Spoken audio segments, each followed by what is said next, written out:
So this is our Reader Growth Engines talk. I'm super excited to dive into it.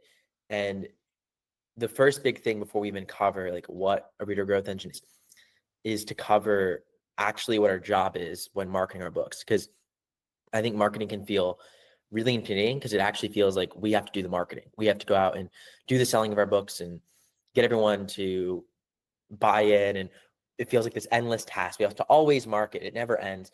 In reality, that doesn't have to be true. And I actually think what great authors do and great actual marketing looks like is not actually doing the marketing itself necessarily, but building a system that markets your books for you. And that is exactly what a Reader Growth Engine is. It is supposed to be that system for you. And what's beautiful about a Reader Growth Engine is there's not one growth engine that exists. I like to think about it a lot like Formula One. I was recently actually at a NASCAR event and I was down near the pit. Thank you, Christopher Hopper, for that. But each of these race cars are literally like their own customized engines. There's some similarities, and we're going to talk about those similarities that a lot of these engines share. But how you choose to run the race of authorship and how you choose to build your readership is going to depend based on who your readership is, what your story is, what exactly your business model looks like, which is why I'm super excited in the second half to dive in with some of you personally and actually work through what that might look like for you. But that's ultimately what a Reader Growth Engine is. And I know this like from talking to a lot of authors, it's like you launch and it's this scary moment of, okay, we launched and then what happens, right? What do we do after that? How do we keep drawing up attention? And in reality, I like to think about the launch as the moment in which you're just trying to validate whether this thing has story market fit, whether this story is even worth actually building a growth engine for. And then after launch is when it actually gets exciting and when you can actually start to get more readers. But before I even get into what a growth engine is, we have to talk about some more of the misbeliefs I think a lot of us have around marketing. And these misbeliefs I know I used to have. So first one was that we have to market ourselves using multiple methods. Have to master Facebook ads, Amazon ads, TikTok. I'm going to share in the end of this talk how doing multiple things can be really good, but doing multiple things at a high level is how like a 7-figure author goes to a multiple 7-figure author or tries to hit 8 figures, which there are quite a few indies now at the 8-figure level, which is exciting. They're not necessarily sharing the numbers publicly, but I can guarantee you there are indies who are hitting that mark now, which is really exciting, and very high 7 figures is certainly a thing. That's incredible. I'm so happy that's a thing, but why are you worried about getting to 8 figures when you still need to make your first $1,000 and $10,000 and then 100,000? Like you got to start somewhere. And for most people, until you get close to 7 figures or $100,000, I just don't see that much benefit in diversifying between multiple marketing methods. And what we'll talk about is you really build a growth engine around one way to market yourself and one way to market your books. So Amazon ads and Facebook ads are relatively different growth engines. TikTok's a different growth engine from Meta ads, and Meta ads is a different growth engine from doing something like a podcast. And all of these can work and be great. And they can feed into each other and it's beautiful. But building multiple growth engines at once from start is really hard. It's like trying to, again, build a fleet of race cars when you don't even have one. Now, another thing we often get into is even if we look at one method, whether it be Facebook ads or Amazon ads or TikTok, we think that like more is the answer. And getting more reps in, like practicing more is huge. But ultimately, it's the small improvements we make along the way that lead to exponentially greater returns. And one of the biggest mistakes I see is people will post content on, let's say, TikTok, and they'll keep posting and come up with a new idea, make a new post and do this and a new post, but they're not looking past at the data of how they're performing. Or they'll post these Facebook ads, but they're not really paying attention to which ads are winning and why. Or they'll go into podcasting, but again, they'll not look at which episodes are doing well and why. And it's a really big problem because what ends up happening is you end up doing marketing and you're trying to build this growth engine, but you're not doing anything to actually optimize it and fine tune it. You have this broken machine that you haven't even really looked at yet. So that brings us into the third thing we do, which is we don't look at the data, right? We need to see what's working for other authors, go to Facebook ad library, see what people are running in terms of Amazon ads, and try and figure out like, what are they doing that's working? What can I do that's working? And specifically, like if it's Facebook, you want to see what ads have the highest CTR, because the ads that are getting more clicks oftentimes mean they're going to convert better. That's usually the case. If it's not the case, then there's another issue there. But when it comes to driving traffic, that's a good thing. On TikTok, what videos are driving the most retention? And if you're not getting a lot of retention, why? An even better question is, what Facebook ads are getting a lot of reach and a low CPM, but also have a low click-through rate? That might mean that Facebook ad is really relevant, but it's just not optimized yet. So you've hit something great there. And then likewise, what Facebook ads have a high click-through rate, but low reach? That means they might be a engaging ad, but to a smaller group of people, which isn't a bad thing. But then you want to figure out, how can we create a message that still resonates with a large group of people and is engaging enough for people to click on? And that same thing goes for TikTok. You can have TikToks that are super low retention, but reach a wider audience than your average TikTok. That's an indication, again, that something's going on here. That's like the biggest thing to know, is just literally plotting out, where are you getting views, where are you not? And the Author Hub bonus is going to try and systematize that for you, so you can actually see, okay, this is my marketing content that's performing at an outlier level. But the takeaway here is that to actually refine and go look at the data and strategize and improve in one area takes a lot of work. And it's not that more marketing is the answer or more channels. It's actually focusing on doing one or very few things at a very high level, because the incremental return of doing just a little bit better is huge. And why that is there's it's one of the other superpowers, but it's the power law. And the visualization is perfect. I should have actually put on the slide, but it's essentially an exponential curve where you have all these books, all the books plotted on the x-axis, and the y-axis is how much sales, right? Or you could invert it, right? But regardless, there's infinitesimally small number of books that are getting a lot of the sales. And same thing works on social media platforms. Same thing works with ads. Like all the way down, there's more essentially results coming from very few. It's like the Pareto's principle of the Pareto's principle. A really good book about this is called The One Thing. The One Thing is about how everything in life, business, science, you name it, your personal life, your relationships, goes back to one thing, the Pareto principle of the Pareto principle. So let me zoom out here and bring this more practical. Do we really think that the best-selling books are 100x better than the average book? Do we think a winning ad is 100x better than the average book? It definitely is not. But those small little improvements that take you up a little bit can lead to you, again, you move a little bit forward in that graph, and that's 5x more sales, because it's exponential, the return. And that's for everything, pretty much in the world, and it definitely in media. Everything in this whole industry you could even touch. That's the principle. So that's the most foundational thing to understand. Now, the next thing is, what is a reader growth engine? Now that we understand that there's these things at play that we misbelieve about marketing, what does a reader growth engine tell us that's different? And a reader growth engine is essentially just a scalable way to drive readers into your reader journey. And I included the superpower for reader journey here.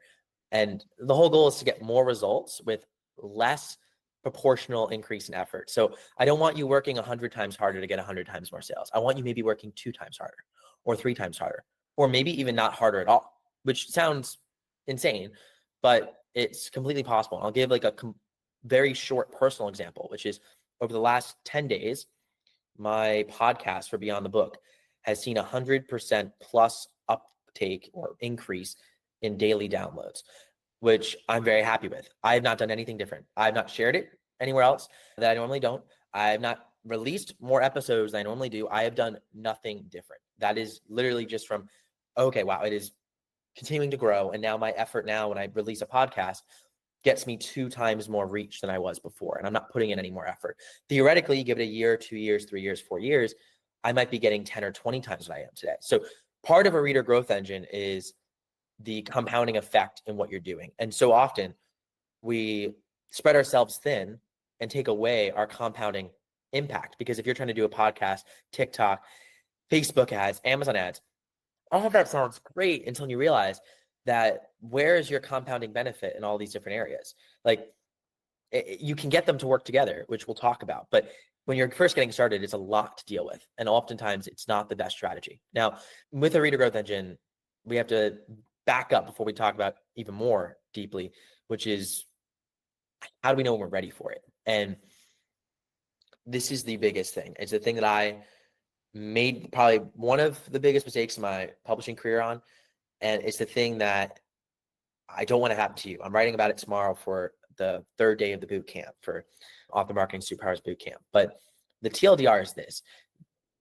It's not enough to be able to just sell your book and get readers. That it's not enough. Distribution is everything, but you need a great story, which a great story is not anything literary. It's not even a review count.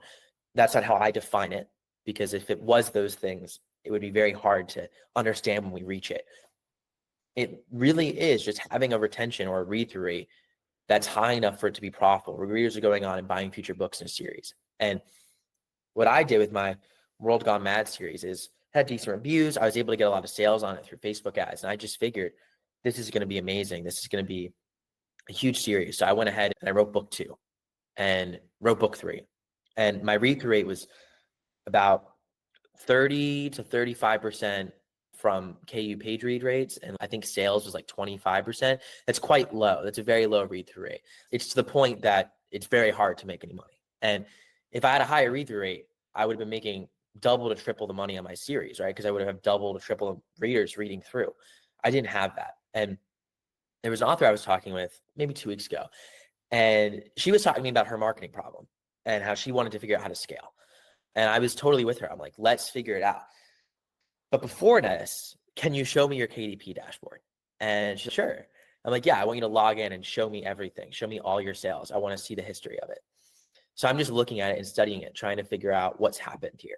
Because again, like the data aspect of it is where I like to nerd out, because I'm a numbers guy at the end of the day, which is weird because I also love creativity, but I love numbers. And I'm looking at her charts and I'm going, the numbers are not adding up here. There's something wrong.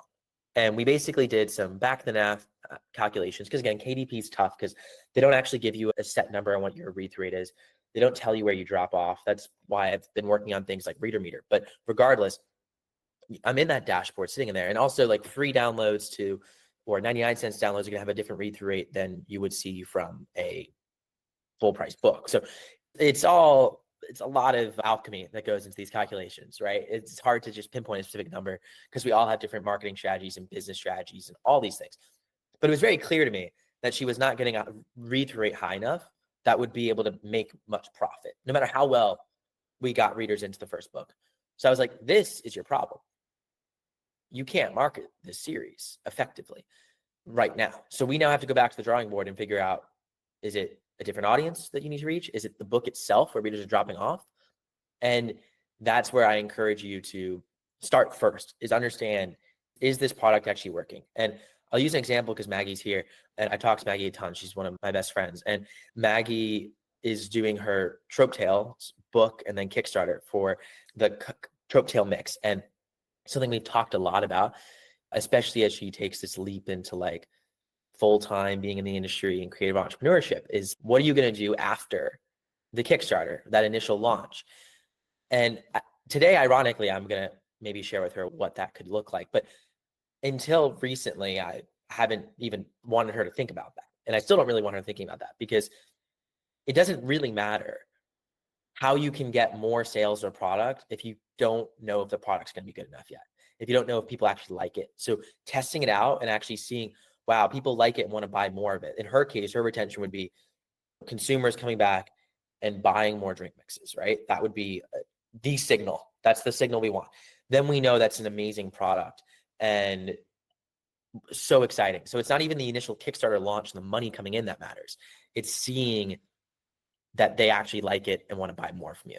So with that said, like that's where we have to spend a lot of our time. And if you are listening to this going, I don't think I have story market fit yet, that's okay. You might not be ready for Reader Growth Engine yet, but the good news is that you will be soon. And when you are ready, you have all this here to benefit you and you'll have all this to think about. So that's my cautionary tale. I don't know, but do I really need a growth engine? Because I'll tell you, it sometimes just feels nice to be like, oh, I'll just grab a few sales here. I'll just grab a few sales doing that. And then also we see books, and I'm going to share with you the financials of a specific book series in a moment that I find unbelievably fascinating. But we sometimes see these books take off and we go, obviously, I want that. However that book went viral, however that took off is what I want. And that's possible. You can have your book go viral. But viral is not a concept that's mythical. It doesn't have to do with even a sales number. It doesn't have to do even with a chart position or a bestseller status. Viral is a number, and it's called the K factor. And what the K factor is, and this is taken from the world of viruses, literally. So every virus is a K factor. COVID has a K factor. And you actually see this in the spread of every single virus, right? It's fascinating. You can map it out. And if you're into epidemiology, my ex was years ago, which is funny, but it taught me quite a few things. And I guess I'm reusing it here. So thank you to my ex. That's the one good thing she did for me. Just kidding. But just kidding. That was way too harsh. Anyways, when you have a K factor above 1, what that means is for every reader who comes into your story, they're sharing it with more than one reader, one or more readers, right? Having a K factor above 1. That effectively means your story can spread forever, right? Because you can use the math. One reader comes in, they share it with another reader. That reader then shares it with another reader. That reader then shares it with another reader. That reader then shares it with another reader. Oh my God, we're done. This is like discussion closed. Like, how do we achieve that? Here's the thing.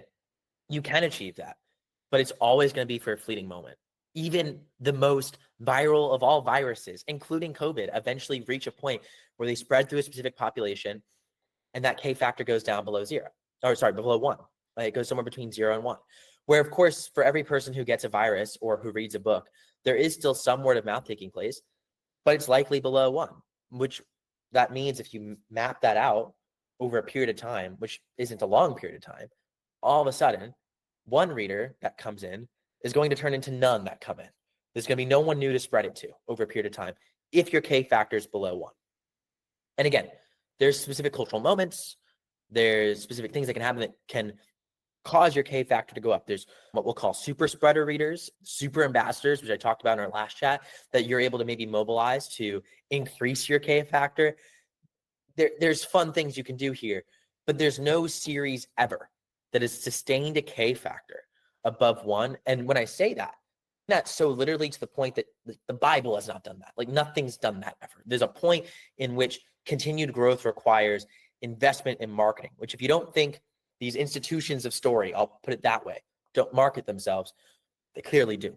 And an institution of story that's by an indie author, which is my pivot here, which is quite a large institution of story, a multi-billion-dollar empire, regardless of your thoughts and her interesting takes in the world. Pottermore Publishing, we probably all know the creator of it. Pottermore Publishing publishes the indie audiobooks and ebooks of J.K. Rowling. She always retained the rights to those. She never sold the ebook and audiobook rights to a publisher, which is wild. Not everyone knows that. I think it's really cool. But I was sitting there going, how can I figure out how much money this thing makes? It turns out the UK, you have to be pretty transparent with how much money companies make that are even private.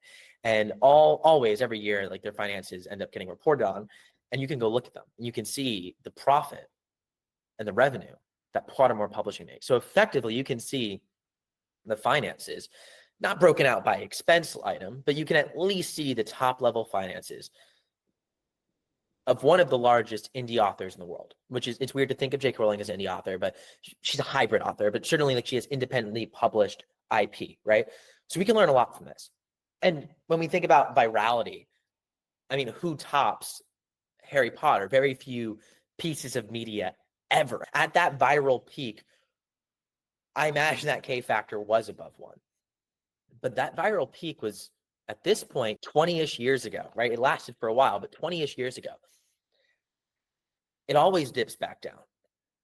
And I'll show you that it dipped back down for her. So when we look at the Pottermore Publishing finances, there's this fun little article. It was published in The Bookseller, which is basically a trade publication outlet that reports the publishing industry.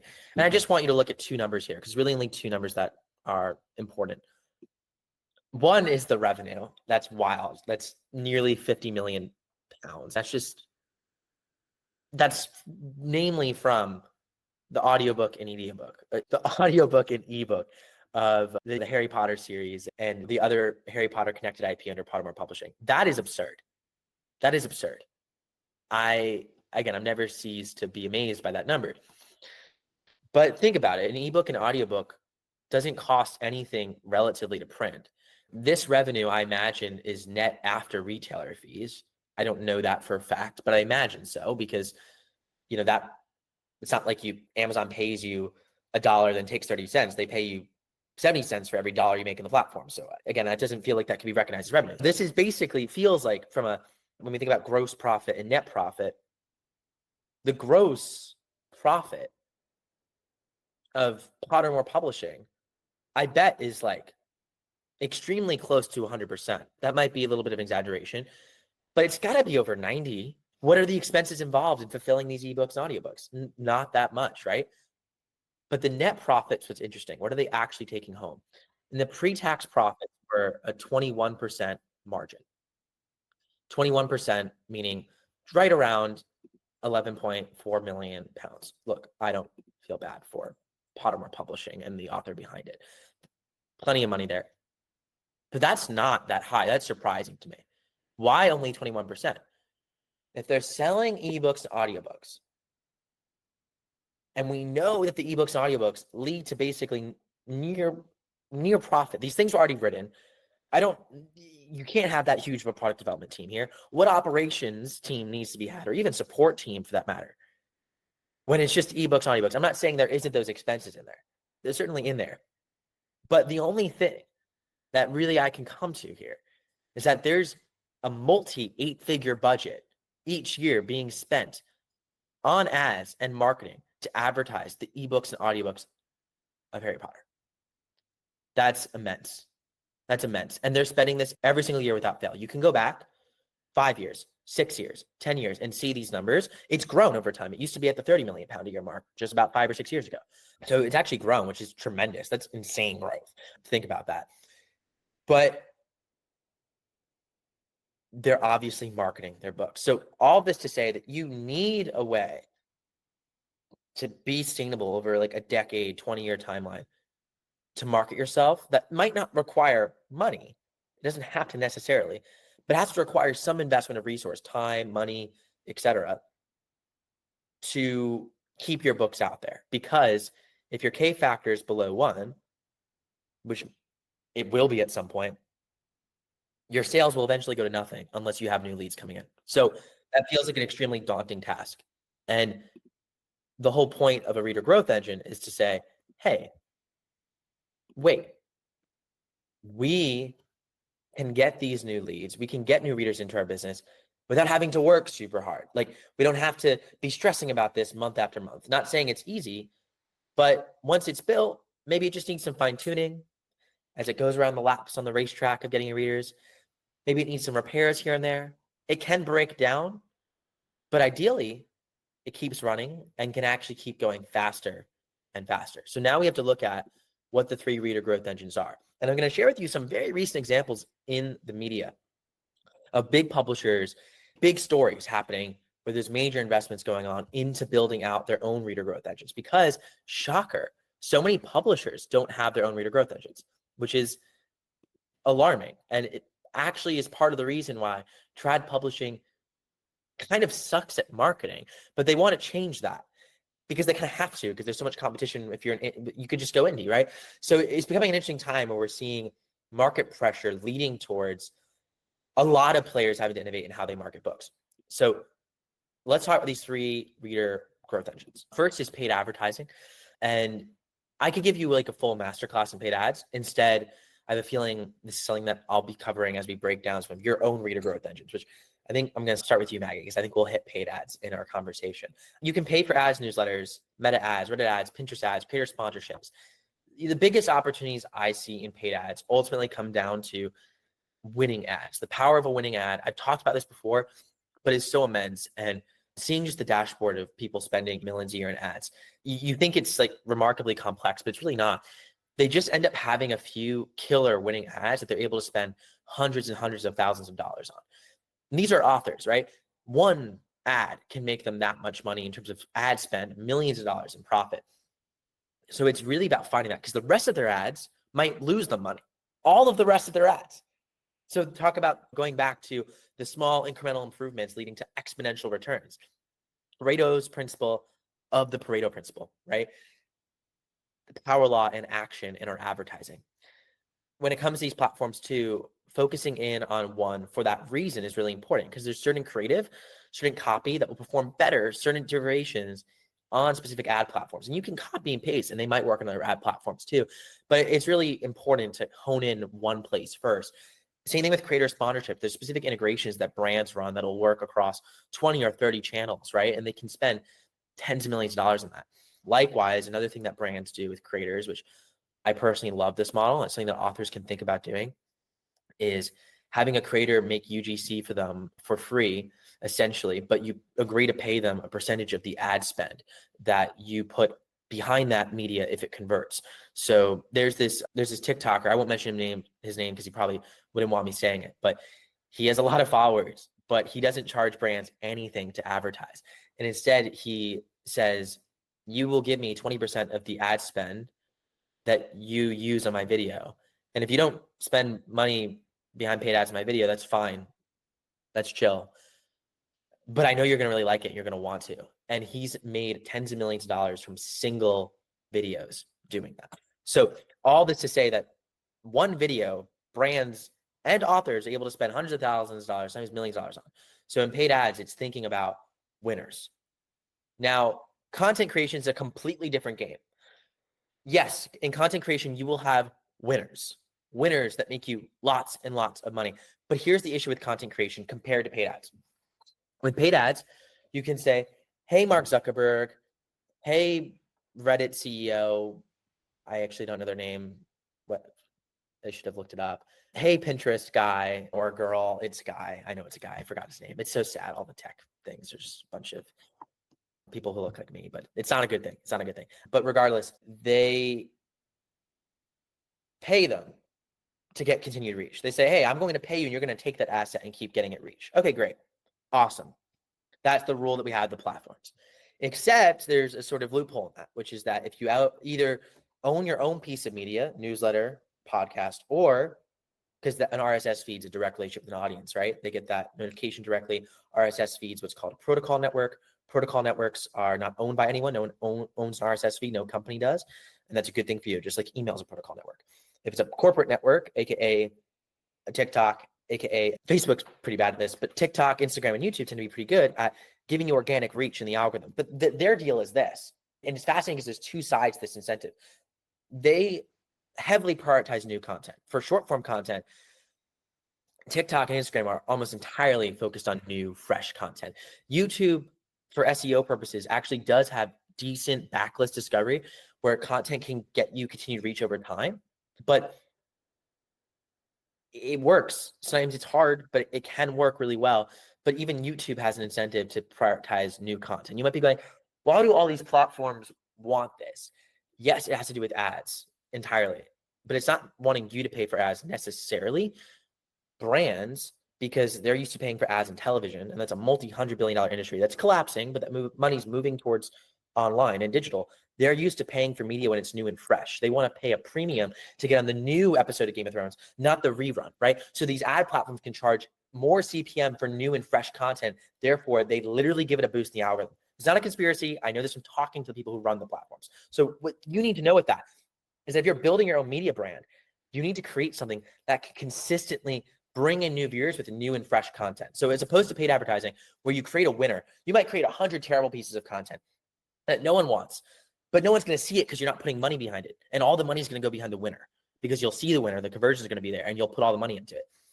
With building your media brand, it's a completely different mindset. It's how do we consistently build an audience over time that's going to compound, because each new show I create, I put the same effort into, but my audience grows with each show. So retention is key, which is why we think about less about content creation, which is how I framed it on the Reader Growth Engine card. But I wanted to really, since we're diving deep into it, really share with you the nuance here. What you're really doing is building your own media brand that people want to come back to. That's how you win on social media versus paid ads. And that's what a lot of authors get wrong, because what they end up doing, and you might be one of these authors, which is okay, but now you can change your strategy. You'll make 10 videos in a row advertising your book. Okay, that's cool. How is that interesting to the consumer who followed you, wants more TikTok videos from you, but now it's on the fourth video of you advertising your book? They already bought the book. Why are they still there? So then the algorithm is going to see that, oh, hey, viewers aren't retained on this channel very well or retained on this profile very well. We're going to now deprioritize it. And don't think this doesn't happen. It happens all the time. So you can actually be shooting yourself because you're doing your marketing wrong, not because you're not creating great videos, because you're thinking about it wrong. So if you want to build your own media brand, you need to be thinking about, these are all the media brands that exist. These are all the media companies, which media companies are different from publishing companies necessarily. They're overlapped, but they're different. Thinking about things like Vox, thinking about things like Refinery, thinking about things like Timeout Market, thinking about things like, which Timeout Market is actually Timeout, but Timeout Market's a whole other really interesting business that I could get into. But regardless, thinking about YouTube channels, right? And thinking about podcasting shows that you watch, thinking about things like Good Mythical Morning, right? And Link, if you don't know them, they're awesome.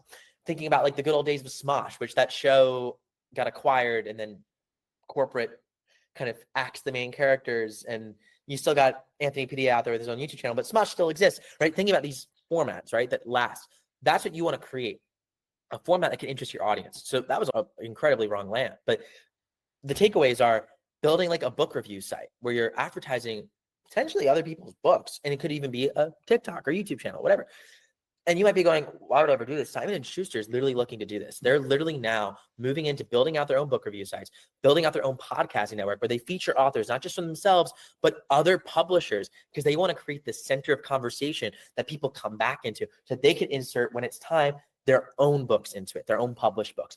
Genius. And they're investing into this in a big way. The next one is like reader community, right? I love reader communities. These are media assets unto themselves. Thinking about different Facebook groups you can build that, again, retain people in a different way. And you're not necessarily creating the content in the community. You're just seeding it and then creating the systems and processes for people to interact. Then there's like interview podcasts. And why do I mention interview podcasts? There's a very specific reason I do, because interview podcasts give people a new opportunity to come in on each new episode. Serialized fiction podcasts, I've talked a lot about before, but are typically a bad business. I'll explain why. Serialized fiction podcast, you're publishing for free, right? You monetize early access, but a small amount of revenue is going to come from that. So what ends up happening is these shows have to be started from episode 1, right? Because they're serialized in a way. And then you end up progressing through all these different episodes. They take off over time. So you might take off when you're on episode 50. But a lot of the money in podcasting and in media in general comes from ads, right? So what ends up happening is they're getting all these views in episodes 1 through 50, but no brands integrate with it because the brands didn't want to sponsor it when it had 10 viewers. Now that it has 100,000 new viewers a week, they would love to sponsor it, but it's already posted on the RSS feed and can't be edited. These are big things that are hindering serialized podcasts from being a good media business. They can be great for storytelling, great for experimentation. But that really, you want to think about less discovery oriented and how do you paywall that, right? Because paywall is where you're going to win in that, whether it's early access, whether it's literally keeping future seasons behind a paywall entirely, because there's a lot of serialized podcasts that can't break even that are really big. So that's just another really interesting note on that. Then there's vertical television, which is a new format, but it's a time traveler POV is an example on TikTok, but it's usually people either using, it could be real videos that they're getting stock image from, or like AI generated images using something like Midjourney, then throwing it into Kling and animating it, and then taking that and making their own literal one-off TV shows that are not serialized, remember, because you want new people coming in too. People are doing this with animations as well. Fascinating stuff, again, about how you can grow. Then you could go get super creative with it. There's cooking shows for readers. Imagine like all the different things you can do to reach readers. So think about, again, building a media brand and what that looks like and how that can funnel into your books and everything you're doing forever and always. That is something key. Okay. So the last thing here, I'm going to pause. I'm going to pause after this, and then we're going to dive into going through some of your reader growth engines, and we'll start with Maggie, but then after that, we can go through any. I want to make basically just 2 last points. The last one is affiliates. So I've talked about ambassadors before. Affiliates are a growth engine because they are using someone else's audience. That's the principle, and it's someone selling to their audience. The trick of it, it's hard to get kickstarted. It's hard to get kickstarted because until you have an audience, it's hard to connect with other people who have an audience. But there's ways around it. There's retail, which is interesting. This is what traditional publishers typically run off of. And traditional publishers is basically an affiliate model, right? If we actually think about traditional publishing, It's effectively an affiliate model at mass scale, right? They have distribution and relationships to all these different affiliates, aka bookstore owners, whether it be reps at Barnes & Noble and regional reps, or whether it be obviously indie bookstores. And they then get shelf space. That indie bookstore has an audience and traffic already coming to it. And that indie bookstore owner then is empowered to sell it and get a cut. That is an affiliate. So affiliates are a really broad thing. And like I said, they're hard to break into, but extremely scalable. And we see authors like Matt Dinneman who've partnered with publishers to break into that format. And he's clearly utilizing that growth engine a ton. If you're wondering, why is Matt Dinneman growing so fast? Like he's having this moment right now. It's because he's literally gone all in on this growth engine and it's worked for him. And again, these are things you can do as well. But what I don't like about affiliates is that they're not permissionless. No one's telling you to, like, whether you should be able to run a paid ad or not. You don't have to ask for permission. You don't have to ask permission to build your own media brand. You have to ask for permission to collaborate with people. It's part of what makes it beautiful. It's part of what makes it challenging to get started. But I wanted to broaden your idea of what you think about as collaborations, because it's just using someone else's audience and having them market to it. And anyone who has an audience anywhere in the world could fall under that. But scaling it, again, is difficult because those levers can be a lot to pull on. But again, once you have 10 people sharing with their audience, it's on 10 bookshelves, you get to continue benefiting from that forever. And that's pretty cool. Maybe not forever. You might not be on their shelves forever, but for as long as you're on their shelf. Now, the goal in all of this, as you can see, is to have people keep hearing about your stories, even when you stop talking about them, right? Your show's done. You turn the camera off. You stop writing that newsletter. You stop writing that book review blog. You're still getting reads. You stop creating ads. That winning ad still has money going behind it. You stop recruiting new affiliates. Your existing ones still have it on their shelves, whether that's digital shelves with quotes, which long-term I'm very bullish on that model, or like in-person, like shelves. So with all this said, there's one last thing I want to share with you, which is that these models working together, these growth engines, can do wonders. Wonders. Paid advertising can work really well with building your own media brand, because you can funnel people into the media brand that way. And the media brand can build trust to have them purchase more of your products, aka stories, but there could be other products tied to that. The media brand can build trust and relationships and even feature people in it who could become future affiliates. The affiliates obviously can lead more people to the media brand and paid advertising. It's a virtuous cycle. All this works in tandem and together, but all of it's really hard to get kickstarted, because like I said, the benefits of getting to the top of the power law on any one of these engines is so high that it's better to focus on one. And I truly mean that. There's people who will try and do it all. There's people who can be successful doing it all. I have friends who've grown companies remarkably quickly, both within and outside of this industry, within months to multiple millions, within a year to 8 figures. This has happened. People do this all the time. And it's because they got radical and focused. They're not actually working as hard as you think. And that's my takeaway for you. My takeaways are: focus in, build the reader growth engine. These are all they are. You can't get much more. These are your options. But it's finding your reader growth engine and what works best for you. What works best for someone else might not work best for you. Meta ads, maybe not. Maybe it's a reader community. Podcasts, maybe, but maybe you actually want to do Pinterest ads, right? Whatever it is, there's tons of opportunity. Now, with that said, I figured how we could end like the second half of this workshop is actually make it a workshop and less of me talking at you and more working with y'all. So I want y'all to prepare, because I guess I'm putting Maggie into the hot seat first, and we're going to dive in. I have a whiteboard ready in Canva, and we'll dive in and start talking about how to build Maggie's reader growth engine. After that, we'll certainly have time for at least one more, maybe more. I don't know how long Maggie's going to take. I want to make sure I give her ample time, because we'll learn through that process. But I'm going to have at least time for one more of you, maybe even multiple. I don't even have a hard stop in 40 minutes, so I can go over. So be prepared and be thinking as you're watching the exercise me and Maggie go through, which she's not been prepared for this, by the way. She just came on the call and I was like, oh, Maggie, you'll be great for this. But as you watch the exercise that we go through, know that I would love to do the same thing with you. So just be prepared, and you don't have to do it. No pressure, but I'd love for you to do it. So with that said, I'm going to switch it over to Maggie. And before we even dive into any reader growth engine talk, because a lot of folks are going to be listening to this in the future, the recording, and might not know you, why don't you give a little introduction to who you are and what you're creating? Hello. So I am currently working on creating a cocktail recipe brand for bookworms called Trope Tales. And last year I ran a Kickstarter campaign for it, and it did 5 figures. And I've been Hey, that's having some amazing. good success with that.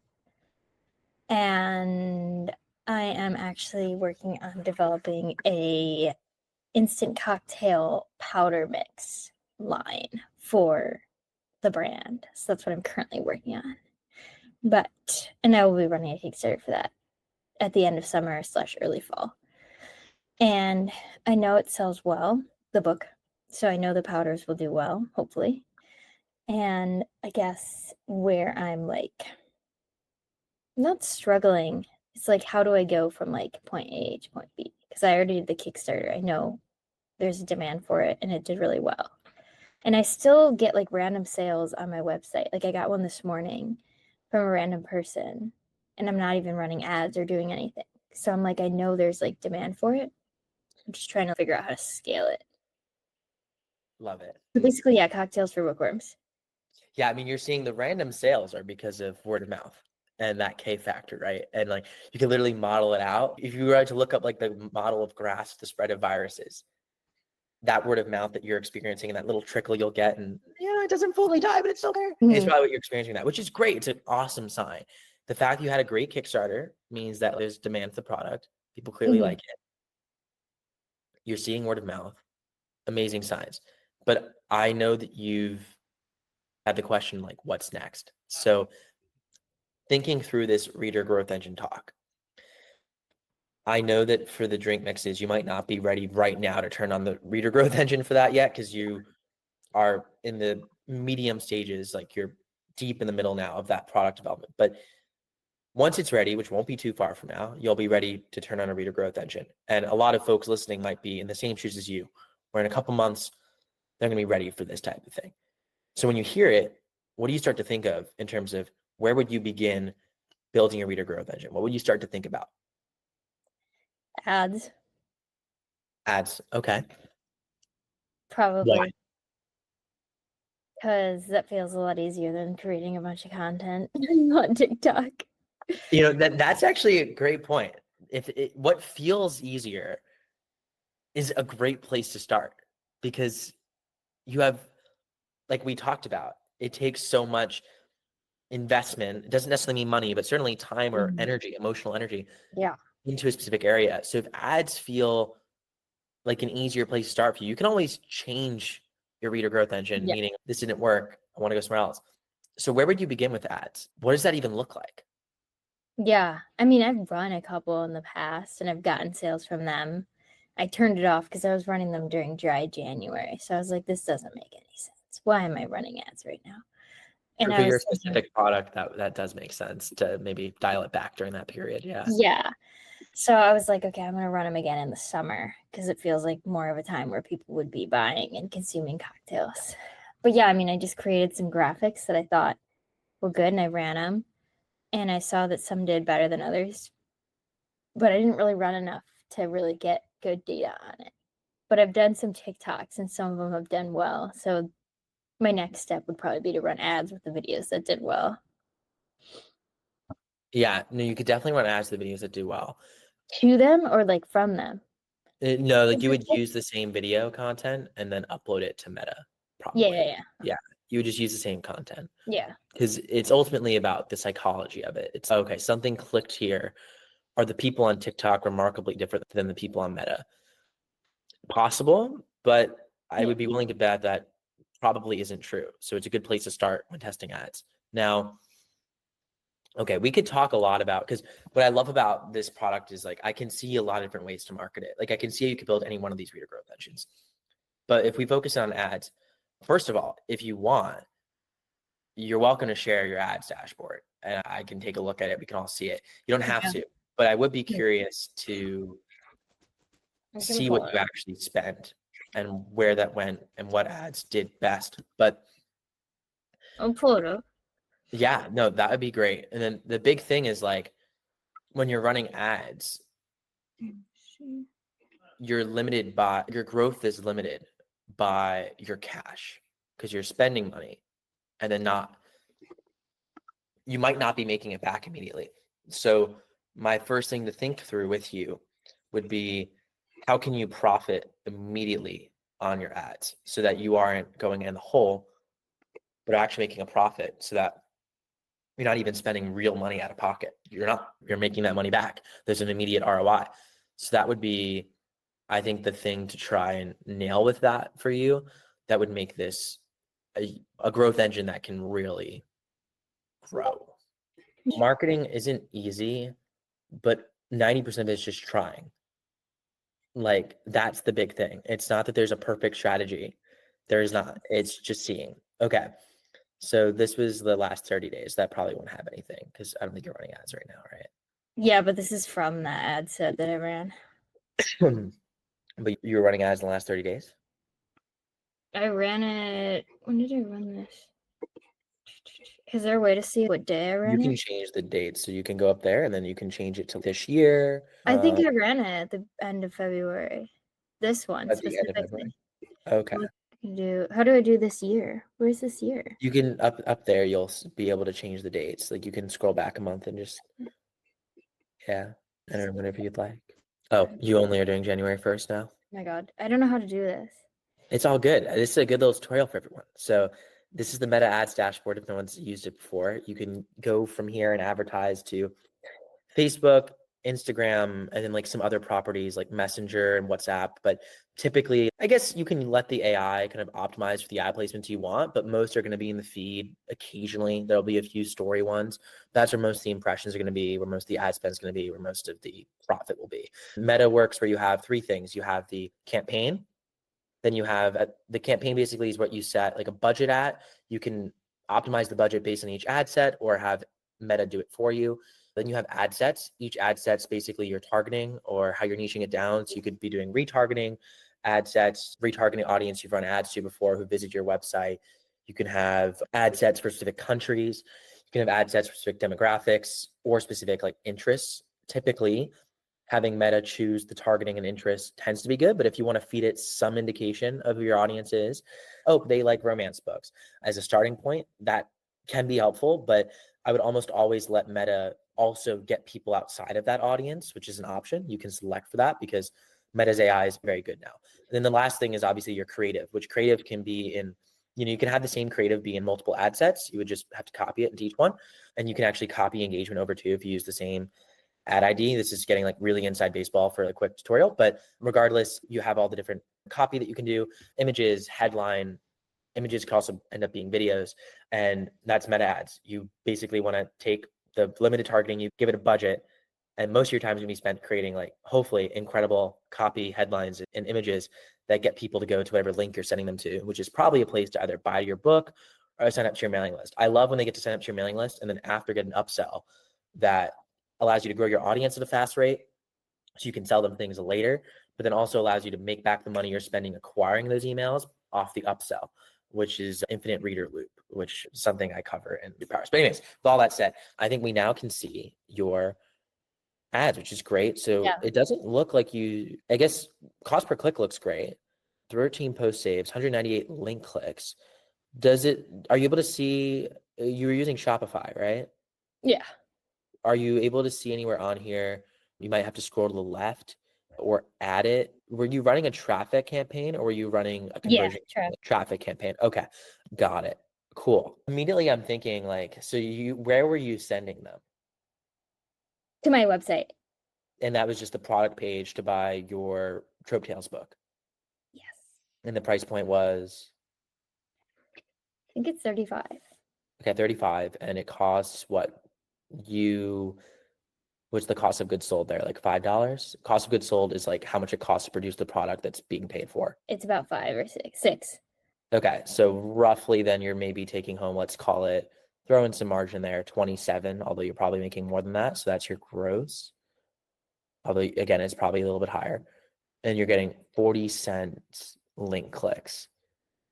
Okay, so then bringing cold traffic to a paid product, conversion rates obviously vary, but if we're looking at paid ads and we're diving deep into paid ads right now, and I wish like we could go on for 10 hours about paid ads, but I actually genuinely want to cover paid ads in a period of time that like is manageable for you. So you can walk away and be like, oh, I get this. So Yeah, in paid ads, you have like three parts of the funnel, right? You've got part one is like the actual like click, right? Click to it. The next step to the page, to the web page, whatever the web page is, which in this case you mentioned is Tropio book. So you're getting 40 cents on average. Now let's look at this first step. Is there any of them that we're getting, if you scroll back over to the cost per link click, were there any of them that we're getting? No, they're all about the same. So all about the same. Yeah. That's not bad. Okay. I'm going to have some feedback for you, but it's not terrible. So what this means is that no ads under overperforming from a click perspective. Now there's the conversion perspective. So what we typically expect, there's different benchmarks for link clicks, but I honestly would like to see this be cheaper for you. Yeah. I'd like for you to get your clicks down to, at this scale, 20 cents. That when you scale up, it's 25 to maybe 28 cents, and maybe even cheaper than that. Yeah. Your clicks are a little bit expensive. So it shows me this. You don't have bad ads, but you don't have a winning ad. Yeah. I also didn't run it for that long either. Winning ads will show up pretty quickly. You'd be surprised. Like, you don't have to spend $100 to find a winning ad. You could spend $10 and you'll see it's a winner. That's how fast Meta will show you. This indication to me, given they're all here, is that there probably is no one. Now, we can look at the creative, and I want to get there. But this is just how much the numbers can show you. Now, The next step is this. And this is where you'll start to see why I don't like this cost per click and why we need to adjust it. But I want to see what your actual conversion was. But typically, I'd expect cold traffic to convert to a paid product at around 1.5%, give or take 1% on either end.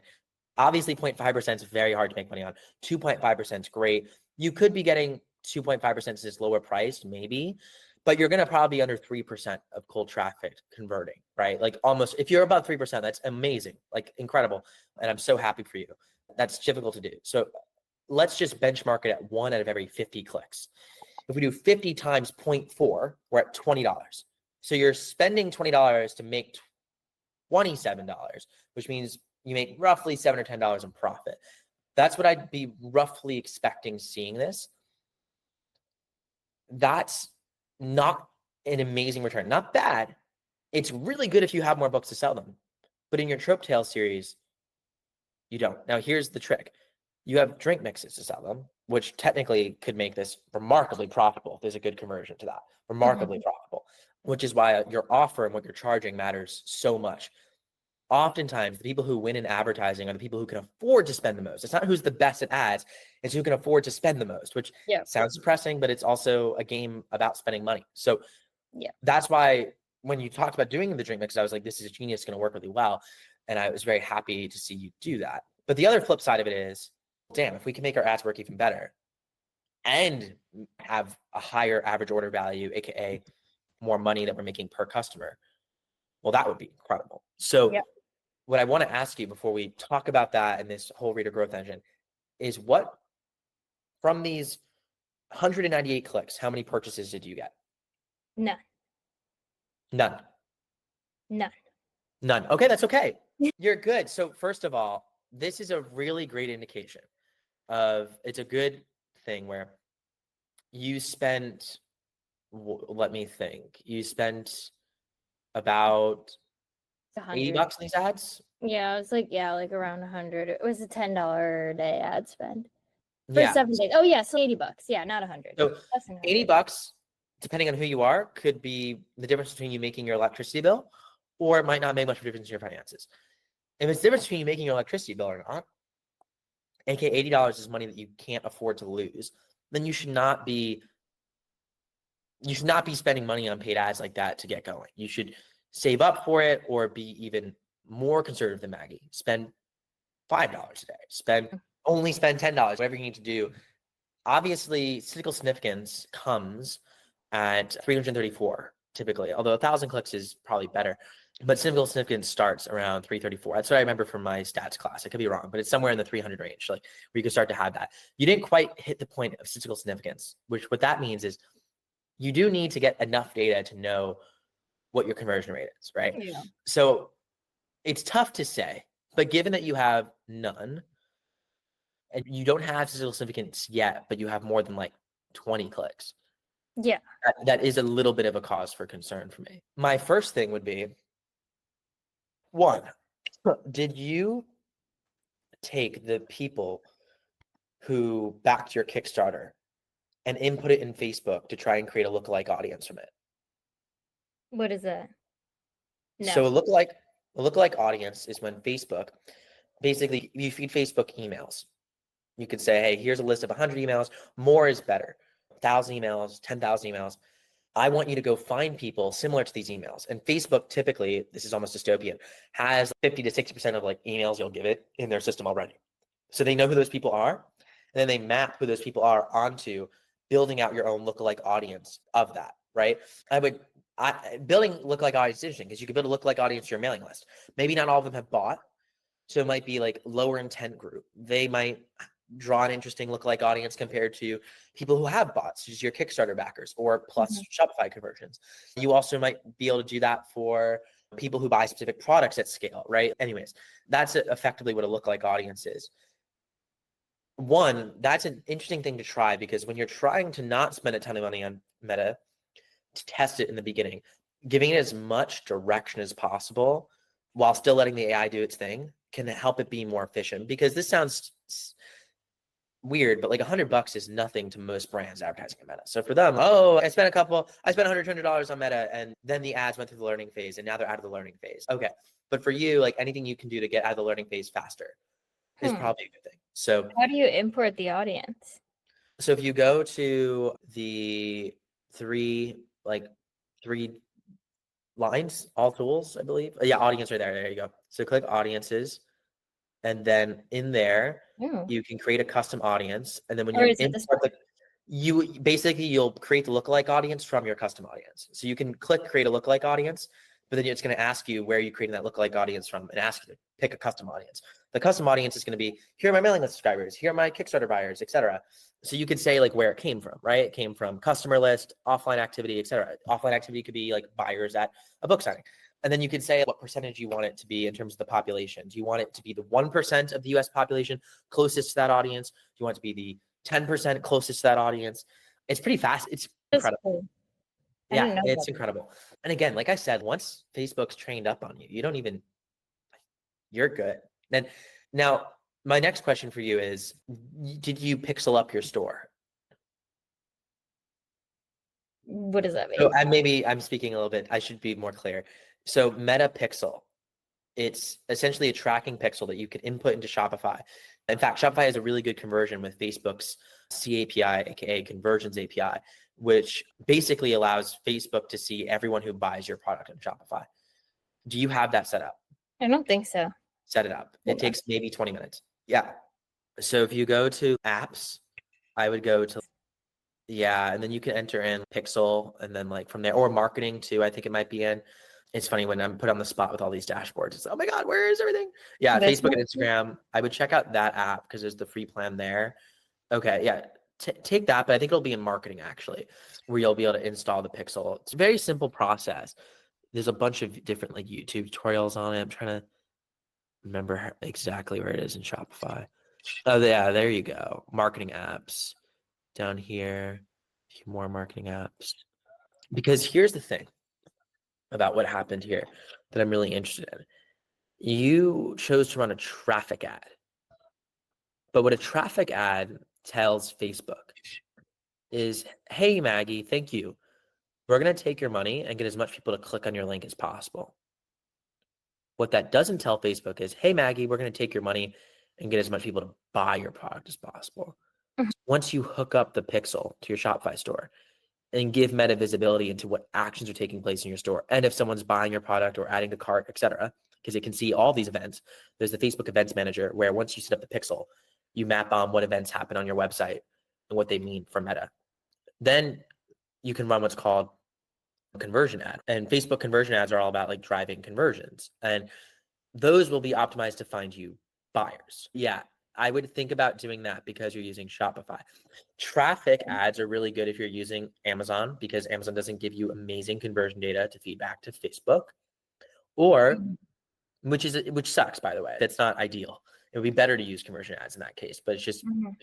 Or if you're trying to grow your mailing because you want just get traffic in, clicks, get those free email downloads, and then traffic ads make sense, because technically you don't want cheap clicks, you want cheap buyers, and that's a different thing. So that's my first criticism. Before we haven't even looked at an ad yet. So I do want to look at your actual ad creatives, but that's just where my mind goes to. And I apologize for not knowing off the top of my head exactly where the pixel stuff is in Shopify. I'll try and find it right now. I would love to hear more about that. Facebook Pixel is amazing, and every ads platform basically has like their own pixel. So yeah, basically, okay, you're gonna want to go to the Meta Events Manager, create the pixel there, enter your Shopify store URL, and then it's going to go from there. So you'll set up on the Meta ad, not in Shopify. Okay, yeah, I'm probably gonna have to look up a YouTube video for this too, because I don't want to mess this up. Oh, it's easy. Yeah, so you'll just go there and then connect data. Exactly. What you'll actually do is let me send you this link here. If there's like a step-by-step, because I'm like... this is Shopify's whole business is basically built off Meta ads. Okay. Yeah. That's how most people make their money on Shopify. Okay, so now that everyone here has a little crash course, do we want to actually look at your ads? Because I'd love to actually see them. Because I think what we're seeing here is this growth engine can work, right? I want to be very clear that this growth engine can work. And it's not necessarily, take all the courses and watch all the YouTube videos. It's literally like getting in there, seeing, oh my God, this didn't work. Why? Oh my God, maybe it's because I didn't connect my pixel. Maybe it's because I'm not feeding Facebook any sort of indication of who my audience is when I already have buyers, therefore have an advantage and could give it a little head start. Maybe I'm not actually going through and optimizing for the right campaign goal. Like I need to be optimizing for conversions, or maybe it's traffic, whatever it is in your case that could be causing it all to fall apart, because ads is this weird game of like little optimizations. Like what I'm seeing here with Maggie's ads is not typically bad performance. It's just you can expect to make all of your profit from winning ads. Yeah. When we actually look at your ads too, that's another key part of this funnel. I only ran it for a week. It's hard to tell. But you have enough data to start to see some things. You do. So let's look at your images. If you can look at the actual creative, I'd love to see it, because they all look the same in terms of how their performance was. So I'm curious how similar they are. So let's see what they actually say. And Johnson, okay. Wait, hold on. No, yeah, exactly. Show me I want to see exactly what a viewer sees on the platform. How do I figure that out? How do I see that? Is there a way to? You will go to, if you click right now, you have to click the new traffic ad trope tails. Click that. Oh, edit. Yeah, and then you click edit. And then you should be able to see it all there. And then it looks like you have the same copy and headline, but you just have 4 different image variations. Is that correct? That's what it looks like. Yeah, that's what it looks like. I have different headlines for each one. Oh, you have different headlines. Okay. With the same copy. So now this is getting interesting. So I have a few friends who run Facebook ad agencies, and I don't proclaim to be a Facebook ad expert. I think I'm good at teaching the first principles of how to do all of this in terms of thinking about marketing and systems, but I don't also think I'm that bad at Facebook ads. And there might be different schools of thought around this, but for me, I like to think about it very systematically. And your goal, now we're going to this growth engine optimizing to this. Your goal when running meta ads is not to necessarily make money and get sales. That's your end goal, but your first goal is to find a winning ad, is to understand what a winning ad even is. What is the psychology behind it? Why is that working? The tough part about when you have all these different headline variations is this. One, think about how much data, aka impressions, it takes to get statistical significance on any one of these combinations. That means more spend, a lot, right? That also means more learning time for Facebook. You're giving it more stuff it has to sit through. Don't get me wrong. I say all the time, more is better, but more is better in a very specific sense with ads. More is better in that you should constantly be testing more. But you need to get clear data first. So here I'm not getting clear data at all. We don't even know what headline worked. What headline did they click on? I have no idea. So I don't recommend in the beginning doing this. Once you have, this is the difference. Once you know your winners, yeah, you can throw them all in one mega campaign and all your winning images in one mega campaign and just let the AI do its thing. That's great at that point. But you're just starting. So I would literally take it down to one headline here. You don't have to do it right now. This is a lot to do, like literally while we're live. But so you understand the kind of process. One headline. I want to then test that one headline. Now let's go even deeper. You have these images. Images are great to test. But for every image, you have to test that headline and copy with that image. Likewise, if you have 2 headlines, you have to test 2 headlines with every copy image, which doubles the complexity. So everything you do doubles the complexity. Every little change you add. In the beginning, I'm looking for simple. And what I'm looking for is the most high leverage place in our process that we can optimize to get a winning ad. And it's a book all about this. Is called Cashvertising. It's an amazing book, Cashvertising. And what Cashvertising talks about, the principles behind it, are how big New York ad agencies make money from ads. It's freaking awesome. Everything about the book is awesome. I love it. And it's not about internet marketing ads at all, which is why I like it, because I always like taking things from different areas. But what you need to know from that book is that there's specific sections of an ad that if you could spend all of your time optimizing, you should. And effectively, they're talking a lot about newsletter ads and things like that, like literal newspaper ads. So the headline's everything in that, right? In Facebook, personally, I found it's the image, because the image is what draws the most attention. So you're better suited to run one headline, one copy, but throw in 10 images. More on that front, because you're testing images right now. Once you get the winning image, take that winning image, and I promise you, every time I run a Facebook ad, I see 1 or 2 images go so much better than the other ones, like double to triple cheaper in terms of whatever my outcome goal is. So once you put all those in there, then you can go, now let me test the headlines. But that's not a process that takes days. It's a process that takes weeks. And ideally, you've been able to make some money throughout the way. So it's not like you're just hemorrhaging cash the whole way through. You're actually ideally able to start making some money at some point because you've optimized to get winning ads. Yeah. And knowing that you can keep making the winners better and keep finding more winners. And what you want to do essentially is have a testing process, right? Where you're going to have an ad set that becomes your image ad set that we just pile new images into. And then we have these set copy. And maybe over time you create a new ad set or update that ad set to have new ads for winning copy you find later on in the process does better, because you want to use that winning copy on every new image and or new video as well. Video's a asset that catches eyes. Then next step is going to be headline testing, right? And then next step is going to be copy testing. But at some point, if you have a winning ad, just let that sucker run too, and let that thing spend money. But then continue trying to optimize that winning ad in and of itself. And that would be the process I take it through, going from image to headline to copy, and then continuing with each winner to update your process so that as you begin testing new images, you're incorporating concepts from the winning headlines and the winning copy. And likewise, when you're testing the next winning copy, you have those winning images, right? It all builds in itself. It all builds its knowledge. And ultimately, who usually wins in ads is not who makes the most ads, but who tests better. And testing is a volume plus strategy game. And you can do it. So yeah, I guess everything I'm seeing from you is you've got a good product. You've got all this down. But then there's one last step here, which is that if we look at the ad and we read the copy, I want to then go read the copy and then go to the actual Shopify page, because I am curious if there's a reason people are dropping off, because there might be. And that would then be crucial, because it doesn't matter if you have a winning ad if no one's buying. If you scroll up, you can actually see the copy you entered in. Okay, wait, there we go. So let's read it. Meet Trope Tales, the world's first cocktail recipe book, inspired by popular bookish themes and literary tropes, featuring 50 specialty drinks, hand-drawn illustrations, and funny anecdotes. Get your signed copy with exclusive bonuses, a bookmark, sticker, and postcard. Perfect for any book lover looking to elevate their reading experience and bar card. Okay, people were clicking on that. Oh, there's multiple. Oops.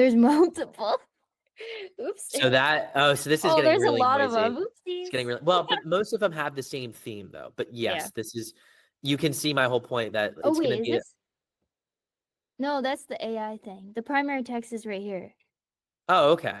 That's not what I did. This is That's AI fine. Okay. suggested. Those variations actually are more readable, actually. Yeah. But yeah, Location. they have the same core point. So I Yeah. actually don't think those variations are major. Usually the meta AI variations are not major, which isn't a bad thing. Like they're trying to add little optimizations, not completely change everything. But okay, so I get what it says. To me, that aligns actually very well with your product. So can we go to your product page? Because I'm wondering, like, you can see how much confounding variables are in this situation now. It's almost mind-numbing, and I'm sorry because now you at least can knock out some of these confounding variables. But ultimately, like your goal in anything is to try and understand like why or why not is your book doing well, and take out all the other things that like could be noise. So the noise here I have so far is too much headlines and images, not making it easy to see winning ad. But I'm not too concerned for that because that's more a winning ad situation. You did get 200 clicks. On the click situation, though, it's like the traffic. That's the thing that I'm concerned about, the traffic and the lack of pixel. But on top of that, let's at least do our due diligence and look at the page, because maybe there's something going wrong on your product page. Maybe not. I actually have to head off because it's my mom's birthday and we're going out to dinner. But all good. All good. this is the website. Okay. You sent them to this page. I sent them to Because I don't. Oh, nope. That's why. Look how far down the buy button is. No one's scrolling that far. True. Then if they go to this, because this is where I initially had it. Yeah, that's better. Much better. Much better. That alone might 3x your conversion. To have it go to this. Oh, yeah. Man, I want to stay for this.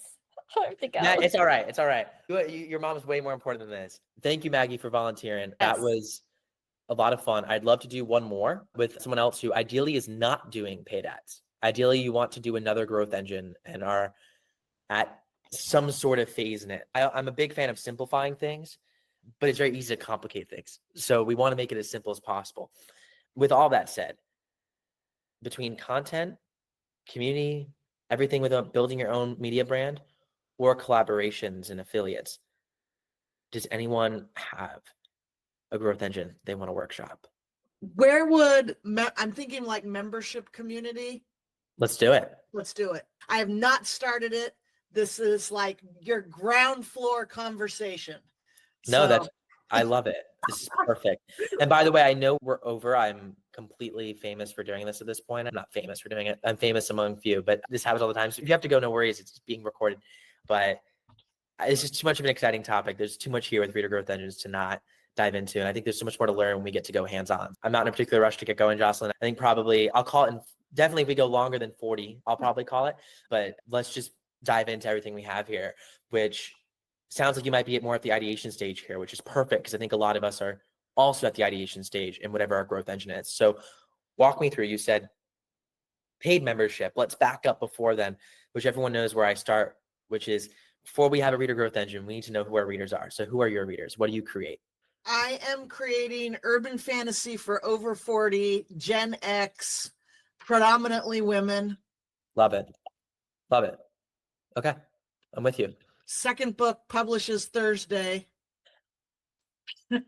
Amazing. Huge. Amazing. Third book October. Yeah. That's incredible. So I'm in building audience visibility stage. Yeah. Okay. I have so many questions, but I also want to keep it on topic. Let's dive into this audience building reader growth engine. Okay. Have you marketed yourself so far? And when you hear the word reader growth engine, what starts to come to mind for building yours? All the things. So right now, primarily how I'm doing this is through Facebook ads. I'm doing the testing through all of that just for the book sales. I'm focusing primarily on getting the word out about the book. I have a newsletter. So newsletter ads, community building, getting like readers together. That's pretty much it. And yeah. Okay. No, makes total sense. So do you think you're ready for a reader growth engine? I think I could be at the very beginning of it. Why? One, because I know I can handle doing the work because I've done lots of other work in other products and other businesses.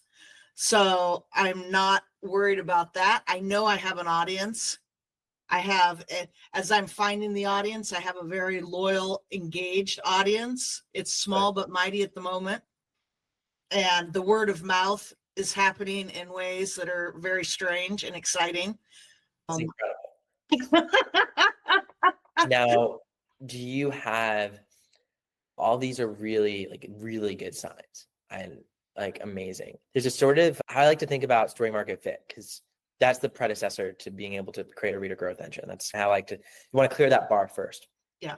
Which is the hardest bar to clear, by the way. That's once you have that, I automatically start thinking your success as an author is undeniably inevitable, which is so exciting. But you know it when you have it. And like I said, there's no hard numbers behind it. But for book 2, do you have a pre-order up for it? Yes.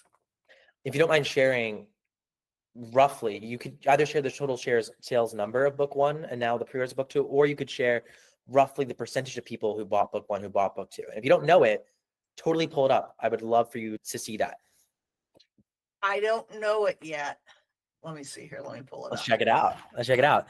That's a great data point. That's because I think you have a lot of qualitative signals, and I love that. I love that. I as well, though, as a cautionary tale, this is not to say that I'm one of the most optimistic people out there. I'm very hopeful for you, but I had a lot of optimistic signals moving into a series that I did not have story market fit on. My readers that I found really liked it, but unfortunately, the actual market of a defined group of readers that I was going to continually reach with it, the post-apocalypse survival folks, were not as into it, even though I had amazing signals from my readers and even good reviews in the book. So there was a sort of like qualitative, quantitative gap that was weird, where I had like a small group of loud people, but when it came to the masses of my audience, the masses of my customers, it was hard to make the numbers work. So Right. That is not to say that you don't have it, just to be a cautionary tale on that. I think it's good to always mix quantitative with qualitative. And one of the things I know, especially in this genre, is it will build more as more books come out, because it's a very untrusting genre right now. People want to see 3+ books. It's completed. Yeah, 100%. Exactly. And I'm not thinking of anything big in the next week. How do I share? Oh, I'll stop sharing. You're welcome to share your screen. I'd love for you to share your screen. I can. I don't have to share, but whatever you want. Yeah, whatever's comfortable for you. So I can just tell you the pre-orders on book 1 from July to September were 34. The pre-orders now on book 2 from January to now have been 18. Okay, so the pre-orders of book 1 were 34. The pre-orders of book 2 are 18. Yeah. Okay, and what were the sales of book 1? Because like pre-orders plus like current sales since it, because that would be like, we're not going to get your actual read-through rate. We're going to get an idea. So my sales, okay, of print or anything. Anything. So I've sold just about 75 print books. Nice. And I'm a couple thousand ebooks. Nice. Okay. Cool. That is. I'm at 1,928 ebooks. Cool. That's awesome. And you're in KU, correct? Correct. The biggest indicator, I think, is going to actually be the page reads. That'll probably be your least noisy data in this, which is interesting. But once book 2 comes out, which is next week, what I would be really curious to see is the metric, which you probably are familiar with, but folks listening, this will be good review or maybe an interesting new concept, is like a full read through in KU, right? And in Kindle Unlimited in your KDP dashboard, there's a section when you go actually to your enrollment details, it'll give you your KENP or your Kindle normalized page count. Mm-hmm. And that's effectively how long they say your book is in Kindle Unlimited. So for easy math's sake, if your book's 250 KENP and 10,000 pages long, that means that you've had 40 people read it. So what you want to see is comparing apples to apples here in terms of your next book might be shorter or longer. How many full read-throughs of book 1 compared to book 2 do you have? Is that an imperfect metric? It is, and I could talk for days about why, but it's the best indicator Amazon gives us. It's pretty terrible still, but it's at least decent enough. Yeah. So I would be curious over time, over weeks, over months, what that looks like in comparison. For a rough benchmark, like I see Elite series and Kindle Unlimited book 1 to book 2 have 80% of the full read-throughs of book 1, 80% of that number will move on to book 2. And then after that, it'll normally be like 90+%, even 95% plus, especially because in KU, you don't have the friction of buying more. So it's a really good indication of just, is the story enough to keep them around? Now, there's a lot of reasons why you might be saying 80% sounds high to 90% sounds high. It's not actually that high because the KU full read through is a flawed calculation. You have people who will read 5 pages, 10 pages, 15 pages and drop off and never come back. But you don't know. So that's why I get pissed at it, because it's like weirdly annoying. But all this to say that I think you have insanely good reviews looking at it, like 4.4 on Goodreads, 4.6. It's tough to know until we get a little bit more of a signal, but part of it is you need to take effort. You need to put in, you almost need to start building the engine and turning on a little bit to get the signal. And there's almost like a degree of story market fit. So when you said are at the beginnings of it, my analysis would say the exact same thing, which I think is actually a really cool place to be in. You're in the exact place to be seriously considering a reader growth engine and knowing that building it is likely in your near future. Because even if this isn't exactly it and you don't end up having incredible story market fit, this isn't a rewrite the whole book or start a new series or pivot entirely. You're at a level in which I would say it might just be some tweaks here and there, which there's an art to figuring out what those might look like, or even if they're needed. I think it's all good signals. We need more signal. With that said, I think it's a great thought exercise to go into building a reader growth engine. My advice to you would be not to go out and build it immediately. No. Let book 2 launch. Yes. Get signal on that. Pre-launch. Yes, exactly. And then once that happens, I would start to dial up the reader growth engine a little bit, right? And start to experiment with it and see, are these numbers holding true? Are readers sticking through? Is this all working? Which is really fun. So with that, you mentioned paid membership or membership community stuff. I know Scott's also thinking about that, who's live here right now. Fabulous. Which is great. And you're welcome to chime in, Scott, too. We can do a joint thing right now as well. Please. Dude, you just said we're running over. You want me to start talking about community building? We'll yeah, that's what we're here for. This is our workshop. That's what we're here for. Okay, I will say this. This was something Michael recommended to me. I've been doing tons of reading on community building. Okay. This is a great book. And Michael, I'd heard of Michael of Mighty Networks before Michael confirmed that. If you haven't gone through their free video course series, do that. Yeah. Have you done that? I've used Mighty Networks a lot. I've built other communities through them for like reader groups or whatnot. So yeah. I'm very familiar with the platform. Were those paid or free? One was paid and a couple were free. Okay. Yeah. So you've got that experience there. I have never built a community before. I'm all about, I'm going to go down a rabbit hole. I'm going to read every book and article and watch every video about it. So I've been hoovering that up.